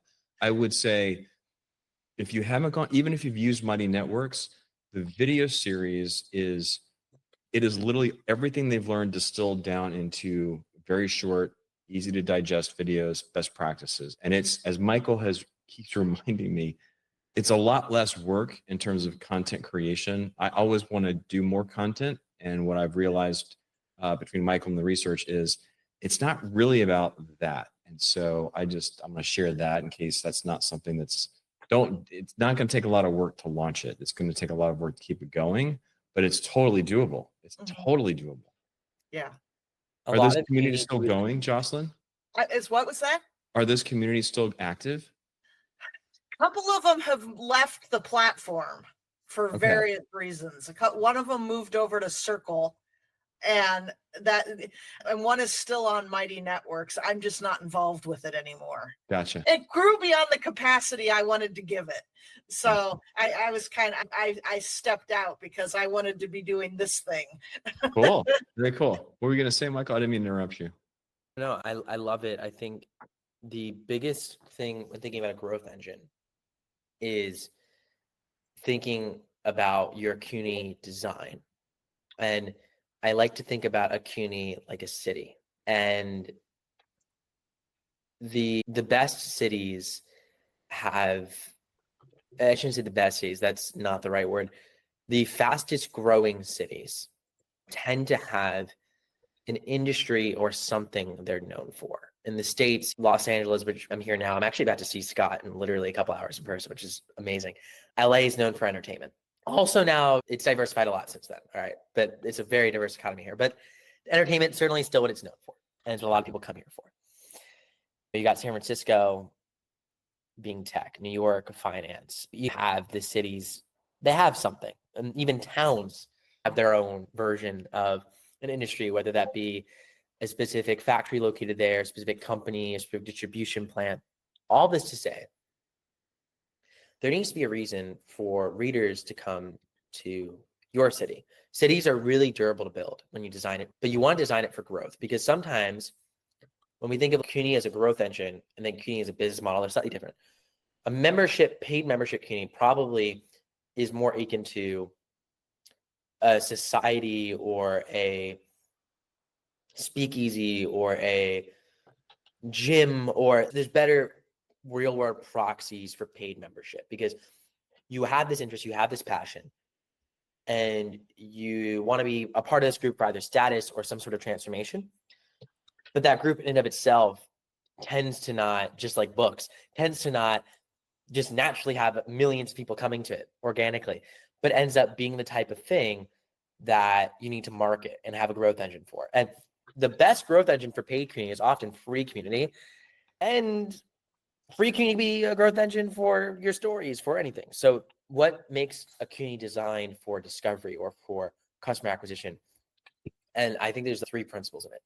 So the first is that it can't be a community based around your brand, because your brand limits the growth of the community. Going back to my Simon & Schuster example, they're not building a CUNY, but they're building media products. And they even understood from their media products when it came to podcasts, if they just did it based on their authors, they'd limit the growth of the media product. And the media product is what gave discovery to their actual products. Therefore, they are willing to feature other people who they don't publish. Maybe get other people on the bestseller list, because they know in the long run and in the medium term, that's going to lead to more growth for them. It's the right play. It's the smart play. Now, the other thing, the second principle, I think, when designing a community for discovery, is thinking about what space you want to own in someone's mind. I think, like, literally do an exercise. We can do this in a moment, because I'm pull back up the Canva of a word map, right? And thinking about, this is the community at the center. What words do you want people to associate with your community? What makes your community special? And the idea here is that it's actually tough to compete with an existing community. Extremely hard. It's way easier to compete with an existing media format. There's a reason for that. When you have a media format that does really well, a consumer might want more of that media format, aka, oh my God, I love this show. Yeah, a similar show sounds great. I'll go to that show. Why not? And there is still a power law to it, but it's not as durable. There's a lot more churn in it, meaning it's a lot easier for, or worded another way, authors drop off the top of the bestseller chart a lot, and then new authors come in. It doesn't happen as often with communities. Communities are a lot more like cities. How often does New York fall off the list of the #1 finance hub? It doesn't happen. It will maybe one day, but it doesn't happen. These things take hundreds of years, and it might never happen. Who knows? I don't know. I'm a futurist, but there's certain things I don't even pretend to know. That feels like these networks are so powerful. When you're building a community, you're not creating content, you're creating a network. That's the shift. And what you need to understand is, why are people going to come to your network and leave other networks? Spend more time. It's not complementary. Stories, why authors are very collaborative, because it's complementary. Community is not complementary. It's often substitutive. you directly decide to be part of X creative community, right, as authors, and it means you're not spending that time in another one. And speaking of the author community, we all know a few Facebook groups that have been unbelievably durable for years and may just be durable for years and years to come, and aren't even having any interaction at all from their original leaders. And I'm not saying it's a good or bad thing. It's just a fact. It's wild. So you want to go and build that for yourself. So the biggest thing is thinking about how you differentiate. So how do you differentiate? There's 3 ways to differentiate, which I'm giving you almost like bullet points and bullet points now. But here are the 3 ways. First is covering a new topic, having a space for conversation that has not happened before. So in your case, maybe that's combining urban fantasy with another passion. Like we're going to do urban fantasy and cooking, urban fantasy and knitting, urban fantasy, I don't know, something. I'm throwing stuff out there. Urban fantasy and travel. It could also be a specific subgenre or demographic within urban fantasy. We are only like women in our 40s with urban fantasy. I don't think that's the best community, by the way. It could be a great community. I don't think that's the best way to market it. But regardless, you get that point. Or it could be, we only want name X subgenre of urban fantasy. We only talk about this. And oh my God, I've been waiting for a place to only talk about this. It's like the person who goes, and I'm using another analogy here to cities because it's true. The person who like lives in, let's say, the Back Bay of Boston and then decides, okay, I love the architecture here. I love the good food, but I hate the traffic and the high prices. I'm out to my little place, my new little city. I'm going to move out. That gives me the little stuff I really like. I don't need all the bigness here. And we see that happen all the time. And the second way you can differentiate, or I think I'm on the third way you can differentiate. First way is going to be your combining passions. Second way is niching it down, getting really specific about your topic. The third way is going to be the mindset, the movement. And some of the biggest author communities have done this unbelievably effectively. I'll give you the best example, which is 20 Books, 50K. I mean, when it started, right, like it was a movement. It was a literal movement. It wasn't that 20 Books was the only business community out there for writers. It was not. It wasn't that 20 Books was the only community talking about the things it was talking about. It was not. So then why did 20 Books take off? Because it was very clear that this was a whole new movement of how to be a writer that still combined all these other topics and conversations. So to say we are urban fantasy, we are readers of urban fantasy who are here because we use this to get through challenging times in life, or we love urban fantasy because we think it's the thing to bring humor to the world, or we love urban fantasy because it turns us into badasses. Like whatever that is, like creating a movement around urban fantasy is the third way to do that. So again, to review, you have the first 2 things you want to think about with your community, which is what is the reason people are coming there that makes it special, not making it around your brand. And then the third thing, the third big bullet point in this whole list is going to be, how do people engage in the community, right? What makes it special in terms of what rituals do they partake in your community that are going to be different than other places? Because you can build a community of people who want to come around wellness. Or I'll give you an even better example. You can build a community of people who want to come around yoga, right? And you can have a whole movement around yoga, and it can be based in a different space. But then when you incorporate the ritual of puppies in the mix, all of a sudden, that becomes supremely interesting, right? So thinking about what is your version of puppies? What is your version of yoga puppies? And there's examples of it. Like some communities like under index on certain needs. They might not let people share certain types of things. They might also like share things in a different format that you encourage people to do. Hey, like this is going to be like you sharing, like in this community, we're not just going to talk about books, but you're going to share like what you're eating and what you're doing while you're reading. And it's just constant pictures of I'm at this park, or I'm drinking this tea. These are different types of rituals. Maybe it's we quote our favorite things in our books here. That's what we do. That's our ritual. Like you share the quotes. We're sharing it and we're sharing these things. Maybe it's fan fiction based, which you have to be careful of, but that's a lot of people love that. So as long as you make sure that people are not pirating and being respectful of IP, there's lots of different ways to go about it. Fan art. Oh my God. So anyways, I could go on for hours about community, but that's my like framework in terms of how I'd approach it. So I'll throw it back in your court. Considering all of that, community designed for discovery and how you're able to position that community in a different way. What do you think that looks like for you? I'm almost thinking Gen X. Yeah. That's what I'm thinking, is leaning into that way, because then it's not my brand. There's about the mindset and the movement, the feral children of Gen X who are now the feral adults. That's I would be leaning into that kind of like movement in terms of leaning heavily into what does it mean to be Gen X? Because there is a certain nostalgia now of us in that generation that are looking back and seeing who we are now and how we became who we are based on how we grew up and who we were. And there is a real like calling to Gen X to find each other, and there is also a certain irony to a Gen X community. That is so true. As a fellow Gen Xer, that is so true. I think there's real demand there. I have an author friend who also had a community of fellow Gen Xers, and this was a paid community, not a community designed for discovery, although they had that too. They were next level when it came to community.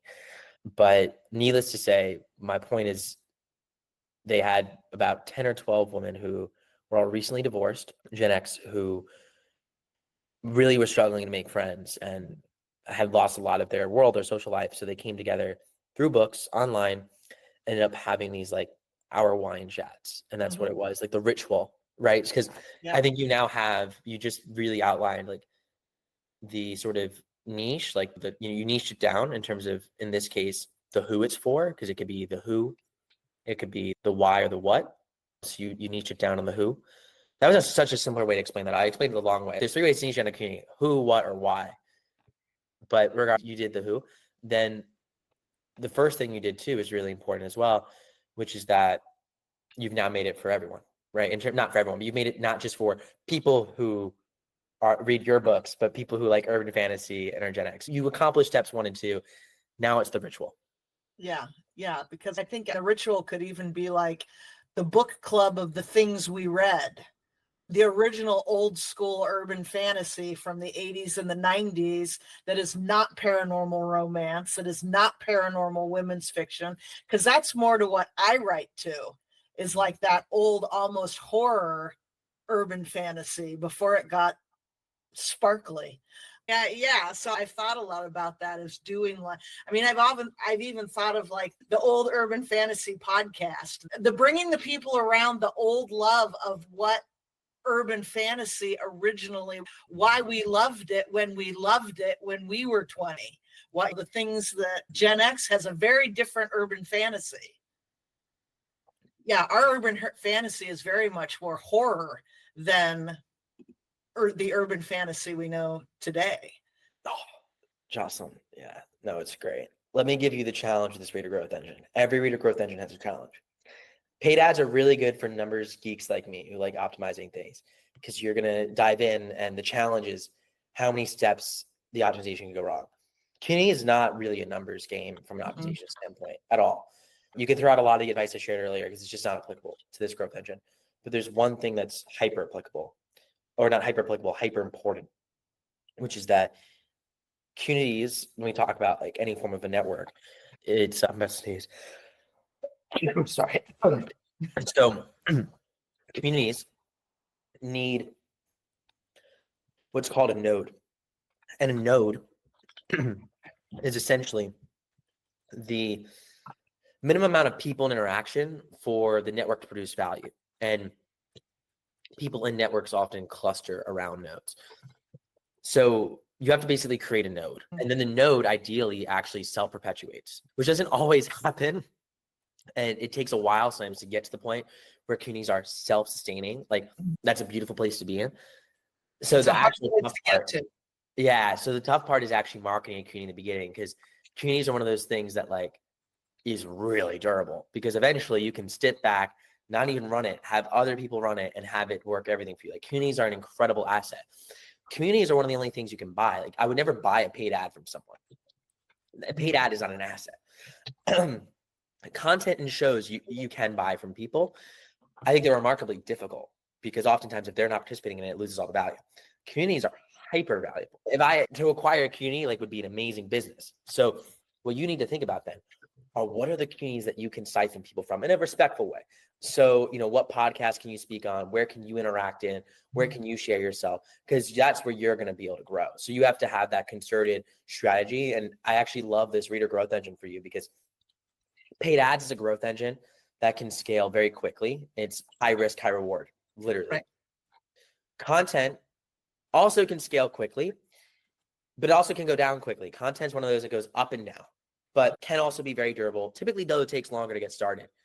Community takes 6 to 12 months to start to pay off on average. That doesn't mean you can't do it faster, but you'll feel those fruits for years. So that is the honest pros and cons to you with it. But I think you're in a good position to start it because you're not looking to necessarily take off right now. You're looking to actually set the seeds in motion. And what I love about community is probably the only marketing method outside of if you design a really well-designed show where you don't need to have story market fit to do it. It's funny because I give advice and then there's so much nuances even to the advice I give. And the advice in story market fit is the right one for most people in most situations, which is why I share it. But this isn't a valid exception to it. You can build a great community and not have story market fit, but know you're going to create for that audience and know that eventually one of your stories will have story market fit and retain that audience because the community has such a long-term payoff that building earlier is actually a good thing versus paid ads. If you don't have story market fit and you're running into paid ads, disaster zone. Content is in the middle again. You can start it earlier, but because content's not as durable, when you take off, you'd really prefer to have story market fit. Whereas the community, you can take it off, have a huge community and not have any product to sell them as long as you're okay with that, because that community likely will stay unless, again, drastic things happen. But even I've seen drastic things happen and communities have stayed. So that's my long, short answer on it. Now, Scott, you're talking about doing it on Mighty Networks, building your community on Mighty Networks. What about a community that's built in a way that's I'm thinking like a Zoom. Does it have to we meet once a month as like the book club, the Urban Fantasy After Dark book club as like a beginning stage to start feeling out if it starts getting a group, or do you immediately go to something? Does the node need to be like fixed, or can it be a barge? Does it have to be a city, or can it be like I think it's up to you, depending on where you are in terms of time, learning the system, firing it up, because it's not going to be an overnight thing to fire up a Mighty Network community. Money, I know they have a free plan, free community. So they've got a free community that's really cheap. But the bottom line is, and I'm very curious to see if Michael has different views on this, but everything I've read so far has said that one-to-one peer interaction is the number one metric for a successful growing community. And as soon as you take it out of membership.io, Kajabi, School, Mighty Networks, as soon as you remove it from that platform, what you lose is that ability between Zoom calls for the people to interact. Right. Now, you could replicate that through Discord. I was just thinking Discord. Yeah. There's a way to do it. So can you? For sure. But make sure you're building in a place for them in between those calls, 24/7 asynchronous connection, connectivity, engagement, because including this book, which I swear Mighty Networks read this and used this for their tutorial video series. It's all about that engagement, like quick win, get them engaged, get them, whether it's in some way, shape, or form, reward them for joining the community right away, get them on board, get them engaged. That's going to be critical. So yeah, you could roll it with a patchwork of Zoom and Discord for sure. Yeah, what do you think, Michael? I think that when async's important, yes, but also a timeline of a couple weeks versus a couple months versus a couple years is different. Meaning if Zoom's easier for you to get started for a couple weeks, I think that's okay. Even for a month or two, but for several months, for a year, having that only be it and not graduating that into async, I think would be an issue. The rollout's important. Like you need both, at a relatively early stage, but early stage is relative. So it can be over a period of time. And the other thing I'd say is that you want to think very carefully when you're designing a community, because this is focused on building a reader growth engine for you, around a place that can drive growth for you. And it's really interesting because I've seen communities grow to large sizes on many different platforms. So communities are weird because the tool you need to grow it can vary, but I'll give you what you should look at. So I've seen big communities on School. I've seen big communities on Discord, obviously. I've seen big communities on Facebook. I've seen big communities in my networks. If you're doing a paid community, completely different. There's specific platforms that are optimized for paid communities that I tend to think are good for that. When you're talking about a free community, what you really want to optimize for is this. Imagine, back to our city example. Think of the internet as these massive highway systems. You could plop your city out in the middle of the ocean that takes 3 layovers and a 24-hour trip to get to. For a paid community, there's nothing wrong with that because people are okay. Like, people might want to go to the Bahamas at that point. But for a free community, is that really the most efficient way to grow? The answer is almost certainly going to be no. So what you need to analyze is, and using one of the superpowers here, what are the other reader cities that already exist? Where are they? And how can you build, for lack of better words, an edge city off of it?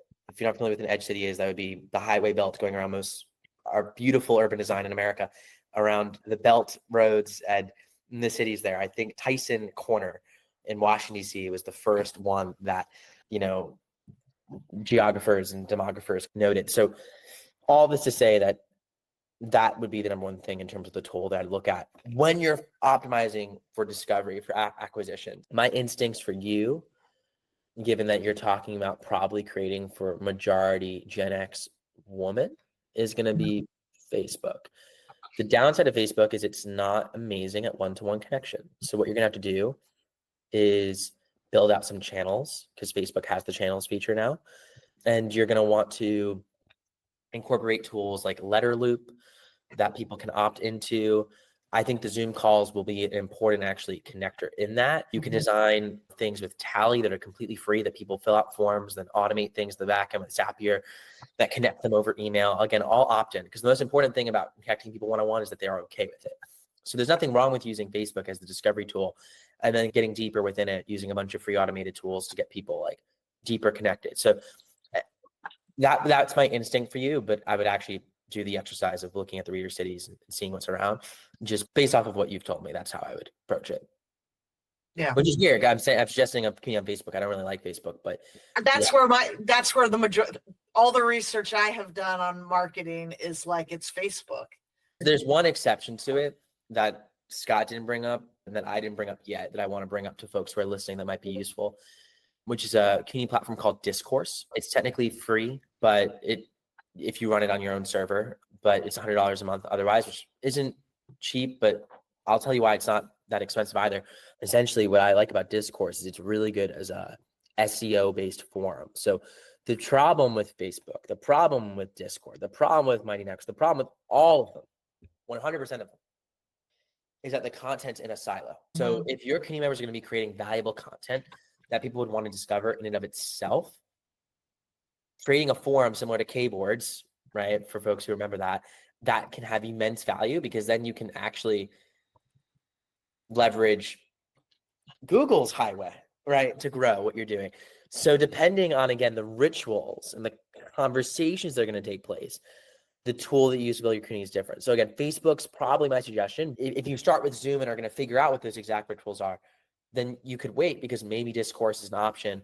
I personally am a big fan of it. And when it comes to, I haven't invested heavily in doing anything very real yet outside of like closer knit author community stuff. But when I get back into doing a more concerted effort for growing an author community, my long-term bet is on Discourse personally, because of the content authors are going to create being valuable for other authors to find for free online, which makes sense with the community design and the content and the rituals that would take place. Because like, you research any question about authorship, eventually that's going to show up and it's going to lead to more growth in it. So that makes a lot of sense for that, but I don't know if it makes sense for you. But I wanted to bring it up because there might be other people listening who are like, oh my God, that's great. Like, I want to create a prepper survival community. And oh my God, everyone who's going to search up content about like prepper and survivalist stuff is going to land on my forum. That sounds epic. And that's pretty smart versus in your case, if you're having a lot of posts that are like more personal and more touchy, not that's even a bad thing to be searchable through Google, but who is searching for that? So anyways. Yeah. No. I should have mentioned earlier migration. So if you start with Zoom, Discord, and in 2 to 3 months, or even 6 months, you want to switch to something else, that's yet more people the further you get down that have to now go to a different platform. Yep. And so I think if you can test it, pre-sign up, there's lots of ways to market that. Michael and I have talked about that in terms of gauging interest. Put your money where your mouth is, not just I'm interested, but I will pay for you based on what you sell. You can do all of that before you build the community to make sure, like Kickstarter, that there is a demand in the market for that. All right. Thank y'all so much for watching this Reader Growth Engines workshop. It ended here. We could have gone on for hours and hours and hours, but I hope this gives you a real taste of what it's like to build your own Reader Growth Engine and gives you a framework and hopefully some steps to help you figure out what that looks like for you. If you have any questions about building your own Reader Growth Engine, I'd love to hear from you. You can email me at hello@authorsidekick.com. Likewise, the Reader's First Challenge is literally all about helping you get your book out to the world, get your first few readers, and then start to think about building a Reader Growth Engine. So if having some more hands-on experience and going through a true CUNY experience where we all have the challenge over 10 days of marketing our books and selling to readers first, if that interests you, then I'm sure you'll love the Reader's First Challenge. With all that said, thank you so much for watching. I had a ton of fun with this, and I hope y'all have an amazing rest of your day. And as always, don't forget, never forget, together we are boundless.